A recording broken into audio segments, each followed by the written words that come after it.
For this problem, we're going to examine a piecewise defined function. Here we need to consider the function g of x equals 2x plus 1 for x less than negative 1 and x minus 4 for x greater than or equal to negative 1.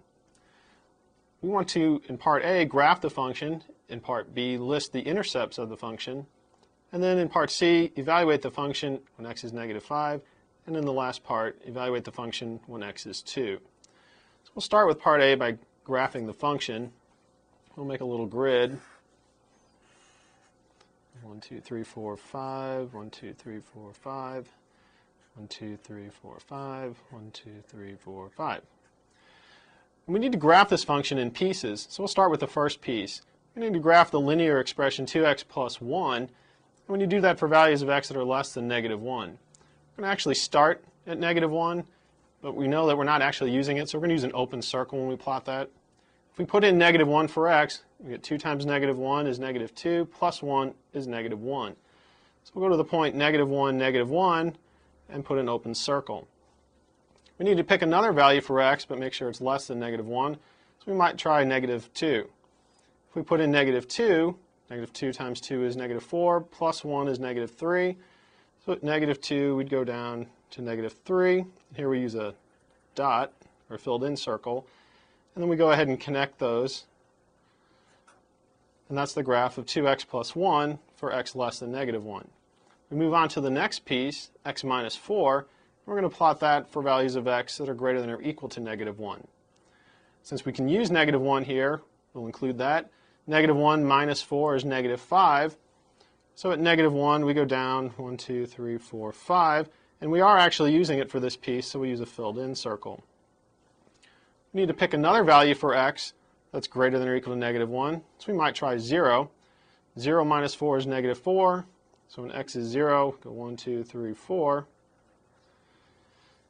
And we connect our dots. And there's our graph. Move on to part B. Part B says to list the intercepts of the graph.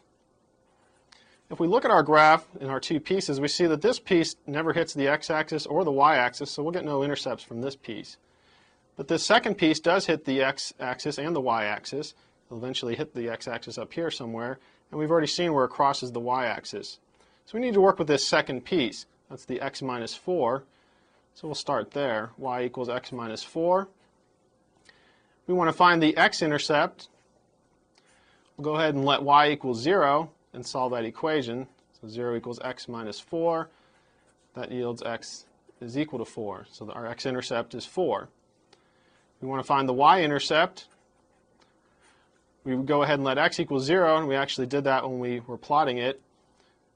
So we would get y is equal to 0 minus 4, which is negative 4. So our y-intercept is negative 4. If we're going to write these as ordered pairs, the two intercepts would be 4, 0, and 0, negative 4.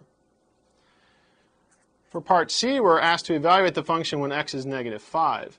It's important here that we check our domain for each of these pieces. We need to find out where negative 5 occurs. Negative 5 is less than negative 1, which means we need to use this first piece. So g of negative 5 equals 2 times negative 5 plus 1. Negative 5 times 2 is negative 10, plus 1 is negative 9. So g of negative 5 equals negative 9. Part D, we want to find g of 2. So again, we come up to our domains and find out where x is equal to 2. 2 is greater than negative 1, so we're using this second piece. So g of 2 is equal to 2 minus 4, which is equal to negative 2.